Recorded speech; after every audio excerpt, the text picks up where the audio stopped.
Shri Anoop Chandrasekharan, India's only communist minister എന്ന് സ്വയവും ആരാധകരെ കൊണ്ടും വിളിപ്പിക്കുന്നയാളാണ് CP ജോൺ. പക്ഷെ അദ്ദേഹത്തിന്റെ ഭാഷ ആ ഇടുക്കി മലനിരകളിൽ നിന്ന് വന്ന മണിപ്രവാളത്തിന്റെ അത്രയും തറയല്ലെങ്കിലും സ്ത്രീവിരുദ്ധ പരാമർശം തന്നെയല്ലേ അദ്ദേഹം നടത്തിയത്. ഒരു കമ്മ്യൂണിസ്റ്റ് എന്ന് സ്വയം അവകാശപ്പെടുന്ന ഇത്രയും വിദ്യാഭ്യാസം കൊണ്ട് മറ്റു സംഗതികൾ ഉണ്ടാവണമെന്ന് ഞാൻ പറയുന്നില്ല. ഇതിനെ എങ്ങനെ കാണുന്നു അനൂപ്?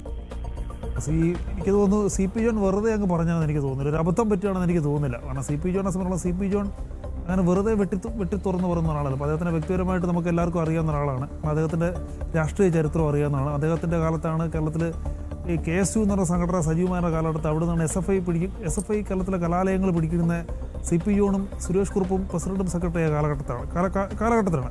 അപ്പോൾ അദ്ദേഹം പിന്നീട് ഈ അധികാരത്തിൽ 86 CPM എന്ന് പുറത്താക്കപ്പെട്ടെങ്കിലും 91 മുതൽ അധികാരത്തിനൊപ്പം നിൽക്കുന്ന ഒരാളാണ്. അപ്പോൾ 91 MP രാവൻ മന്ത്രിയായി അദ്ദേഹത്തിൻ്റെ റൈറ്റ് ഹാൻഡ് അല്ലെങ്കിൽ ലെഫ്റ്റ് ഹാൻഡ് ആയിട്ടൊക്കെ നിൽക്കുന്ന ഒരാളാണ് CP ജോൺ. അപ്പോൾ CP ജോണിന് എപ്പോൾ എങ്ങനെ ഒരു സാധനം നടപ്പാക്കണമെന്നും എങ്ങനെ ചിന്തിക്കണമെന്നും ഒരാൾ ഉപദേശിക്കാനും ഒക്കെ ഉള്ള കഴിവുള്ള ആളാണ് CP ജോൺ. അപ്പോൾ ഈ CP ജോണിന് ഇപ്പം UDFനെ സംബന്ധിച്ചുള്ള UDFന് ഒരു എന്താ പറയുന്നത്, ഒരു മാനിഫെസ്റ്റോ ഇടണോ അല്ലെങ്കിൽ ഒരു നോട്ടീസ് ഇടണമല്ലോ മറ്റേ UDF യോഗം കൂടുമ്പോൾ CP ജോൺ വേണമെന്നാണ് പലപ്പോഴും പറയാറുള്ളത്. ഒരു തമാശ എന്നാണ് പലരും പറയുന്നതാണ്. പക്ഷേ ഈ CP ജോൺ ഇപ്പോൾ പറയുന്നത് എനിക്ക് തോന്നുന്നു ഒരു വിഷയത്തിൻ്റെ ഗതി മാറ്റാൻ അല്ലെങ്കിൽ അങ്ങനെ പലതും ആകാൻ സാധ്യതയുണ്ട്. ഒന്നാമത്തെ കാര്യം, പ്രളയ സാഹചര്യത്തിൽ VD സതീശൻ സർക്കാർ പരാജയപ്പെട്ട ഒരു സാഹചര്യം ഒന്ന്. ഇപ്പോൾ പ്രളയ മുന്നൊരുക്കങ്ങളിൽ VD സതീശൻ പരാജയപ്പെട്ടു എന്നുള്ളത് ഒരു അരിയാഹാരം കഴിക്കുന്ന ഏവർക്കും മനസ്സിലാവും. ഇപ്പോൾ 2018 പ്രളയം കഴിഞ്ഞു, 19 പ്രളയം കഴിഞ്ഞു. അപ്പോൾ ഹൈക്കോടതി അടക്കമുള്ള നിർദ്ദേശങ്ങൾ വെച്ചിരുന്നു, പിന്നെ മുന്നൊരുക്കങ്ങൾ നടത്തും. ആ മുന്നൊരുക്കങ്ങളിലൊക്കെ തന്നെ സർക്കാർ ഒരു പൂർണ്ണ പരാജയമെന്ന് നമ്മളെല്ലാം കണ്ടു. അനൂപ്, ഞാനൊന്ന് ഇടപെട്ടിട്ട് ഈ പോയിന്റ് പറഞ്ഞുകൊണ്ട് ഒന്നുകൂടി ഹൈലൈറ്റ് ചെയ്യാൻ വേണ്ടിയാണ്.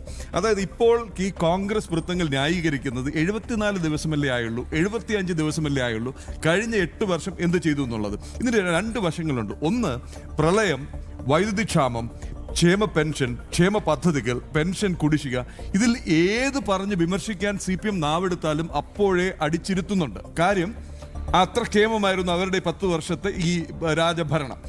അതുകൊണ്ടുണ്ടാകുന്ന ഒരു അഹങ്കാരം ഒന്ന്. 2, ഇതാണ് വിഷയം. ഇതാണ് ശ്രീ K. സുരേന്ദ്രൻ ചൂണ്ടിക്കാട്ടാൻ ശ്രമിച്ചത് ഞാൻ കരുതുന്നു. 75 ദിവസം എന്തിന്, 7 ദിവസം പോരെ മുന്നൊരുക്കങ്ങൾ നടത്താൻ? നിങ്ങൾ എന്ത് അവലോകനം നടത്തി, നിങ്ങൾ എന്ത് പ്ലാനിങ് നടത്തി, നിങ്ങൾ എന്ത് പരിശോധന നടത്തി, നിങ്ങൾ എന്ത് വിദഗ്ധ അഭിപ്രായം തേടി?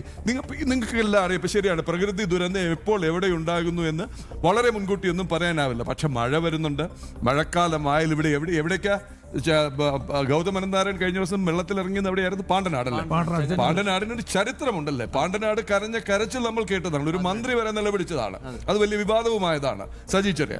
അപ്പോൾ ഇതൊക്കെ മനസ്സിലാക്കാനും പ്ലാൻ ചെയ്യാനും നേരിടാനും നിങ്ങൾക്ക് 75 ദിവസം പോരായിരുന്നു. അനുത്തരൂ.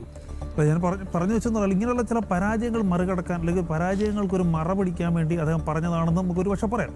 കാരണം എന്ന് പറഞ്ഞാൽ ഈ പ്രിയദർശിനി പദ്ധതി എന്ന് പറഞ്ഞാൽ കേരളത്തിലെ ഒരു സ്ത്രീ സംഘടനകളും ആവശ്യപ്പെട്ട പദ്ധതിയല്ല പ്രിയദർശിനി പദ്ധതി. ഒരു വനിതാ സംഘടനയും ആവശ്യപ്പെട്ടില്ല, ഞങ്ങൾക്ക് ഈ പദ്ധതി വേണമെന്ന് ആവശ്യപ്പെട്ടില്ല. കർണാടകത്തിൽ അധികാരം പിടിക്കാൻ വേണ്ടി കോൺഗ്രസ് ഒരു പദ്ധതി കൊണ്ടുവന്നു. ആ പദ്ധതിക്ക് ഇവിടെ കേരളത്തിൽ നടപ്പാക്കുമെന്ന് പറഞ്ഞു. ഇതെല്ലാവർക്കും അറിയാം ഈ പദ്ധതി എത്രമാത്രം വിജയകരമല്ല, KSRTC എത്രമാത്രം നഷ്ടത്തിലേക്ക് കൂപ്പുകുത്തും. നമ്മൾ തന്നെ പലവട്ടം ചർച്ചയാണ്, ഈ ഫ്ലോറിൽ തന്നെ ചർച്ച ചെയ്തതാണ്. അപ്പോൾ അങ്ങനെ ഇരിക്കുമ്പോൾ തന്നെ ഒരു മന്ത്രി വന്ന് പറയുക, സ്ത്രീകളെ അധിക്ഷേപിച്ച് പറയുക, അതായത് സ്ത്രീകൾക്ക് ഇപ്പം ഔദാര്യം എന്ന് പറയുക. അപ്പോൾ അങ്ങനെ ഔദാര്യം എന്ന് പറയാൻ ഒരു ഔദാര്യമല്ലല്ലോ ഇത് സംഭവം, ഒരു അവകാശമാണ്. ഇപ്പോൾ ഈ CP ജോൺ എന്ന് പറയുന്ന ആൾ കേരളത്തിലെ വർഷങ്ങളോളം വിദ്യാഭ്യാസ വിചക്ഷണനായിട്ടുള്ള ആളാണ്, സാമ്പത്തിക വിദഗ്ധനായിട്ടുള്ള ആളാണ്. അദ്ദേഹം തന്നെ ഈ ആഴ്ചകൾക്ക് മുമ്പ് പറഞ്ഞു ഇത് അഭിമാന പദ്ധതി എന്ന് പറഞ്ഞു. അങ്ങനെ 2 മാസം തികഞ്ഞപ്പോൾ അദ്ദേഹത്തിനങ്ങാണ് ഇതൊരു അപമാന പദ്ധതിയായിട്ട് മാറുന്നേ. അപ്പോൾ ഇത് വെറുതെ അങ്ങ് പറഞ്ഞാന്ന് എനിക്ക് തോന്നുന്നില്ല. കാരണം പല വിഷയങ്ങളിൽ നിന്നും വഴിമാറാനും പല പരാജയങ്ങളും മറയ്ക്കാനും അതിനൊരു മറ പിടിക്കാനും അദ്ദേഹം ഉപയോഗിച്ച വഴിയാണെന്ന് എനിക്ക്. ഇപ്പോൾ ഇന്ന് മുഖ്യമന്ത്രി ഇത് പ്രളയബാധിത മേഖലയുണ്ട്, ഇന്ന് മുഖ്യമന്ത്രി മാധ്യമങ്ങളൊക്കെ ഉണ്ട്. മുഖ്യമന്ത്രി എന്തുകൊണ്ട് ഈ കാര്യത്തിൽ ഒരു മറുപടി പറഞ്ഞില്ല? മുഖ്യമന്ത്രി മറുപടി പറഞ്ഞായിട്ട് എനിക്ക് തോന്നുന്നില്ല. ഇല്ല, ഞാൻ പല ചോദ്യങ്ങൾ ഉയർന്നു. ഇതിനൊന്നും മറുപടി പറയാനല്ല ഞാൻ വന്നത്. പറയാനുള്ളതൊക്കെ ഇന്നലെ പറഞ്ഞു. ഞാനിവിടെ പ്രളയം കാണാൻ വന്നതാണെന്ന് പറഞ്ഞ് അദ്ദേഹം മാറ്റിവിടുകയായിരുന്നു. പിന്നെ പെട്ടെന്ന് സൗകര്യത്തിന് ഒരു ഇംഗ്ലീഷ് മാധ്യമത്തിന്റെ ചോദ്യമുണ്ടായി, ആ വഴി അങ്ങ് പോയി. എനിക്കൊന്ന് KC വേണുഗോപാലിന്റെ റൈറ്റ് ഹാൻഡായ AP അനിൽകുമാർ മാത്രമാണ് ഈ വിഷയത്തിലൊരു മറുപടി പറഞ്ഞെന്ന് എനിക്കൊന്നു. ഇപ്പോൾ AP അനിൽകുമാർ മറുപടി പറഞ്ഞു. തഗ്ഗിൽ ഇപ്പം ഐസൻ ചേട്ടൻ പറഞ്ഞ പോലെ ഒരു തഗ് ഡയലോഗ് അടിക്കുന്ന K. മുരളീധരൻ മാത്രമേ മറുപടി പറഞ്ഞുള്ളൂ, മുഖ്യമന്ത്രി പറഞ്ഞില്ല. മറ്റു KPCC പ്രസിഡന്റ് ഉണ്ട്. അപ്പോൾ KPCC പ്രസിഡന്റ് പറയാലോ ഇത് മുന്നണിയുടെ നിലപാടല്ലെന്ന് പറയാലോ. മന്ത്രിസഭയിലുണ്ട്, ആ KPCC പ്രസിഡന്റ് പറഞ്ഞിട്ടില്ല. അപ്പോൾ ഇത് കോൺഗ്രസിന്റെ ഒരു നിലപാടല്ല UDFന്റെ ഒരു അഭിപ്രായമാണോ എന്ന് തന്നെ നമുക്ക് സംശയിക്കേണ്ടിരിക്കുന്നതാണ്. ഇങ്ങനെ ഒരു ഒരു പെട്ടെന്നൊരു വിഷയത്തിന് വഴിമാറാൻ വേണ്ടി. കാരണം ഇവർ കേരളത്തിലെ സ്ത്രീകളെ ആകപ്പാടെ ഒരു അധിക്ഷേപിക്കുകയും അപമാനിക്കുകയും ചെയ്യുന്ന മന്ത്രിയുടെ നിലപാട്. കാരണം എല്ലാവർക്കും അറിയാം, ഒരു മാസം 90 കോടി രൂപയുടെ നഷ്ടം ഉണ്ടാകുന്ന ഒരു KSRTCക്ക് 50 കോടി രൂപയാണ് സർക്കാർ ഇതിന് വകയിരുന്നത്. കാരണം 40 കോടിയോളം രൂപ ഖജനാവിന് നഷ്ടം ഉണ്ടാകുന്ന ഒരു പദ്ധതിയാണ് ഇത്.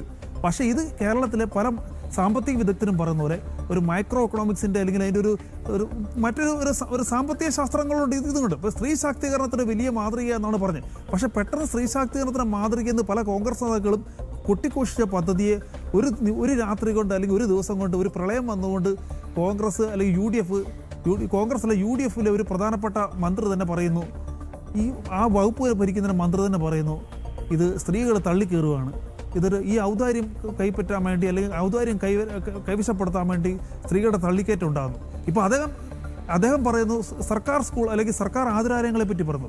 ഈ CP ജോൺ തന്നെ പലപ്പോഴും CP ജോൺ ഇടതു സഹായത്തിന് തന്നെ പലപ്പോഴും കേരളത്തിൻ്റെ എന്താ പറയുക കേരള മോഡൽ ഉയർത്തിപ്പിടിച്ച ബാൻഡ് റോഡ് നടന്ന ഒരാളാണ്.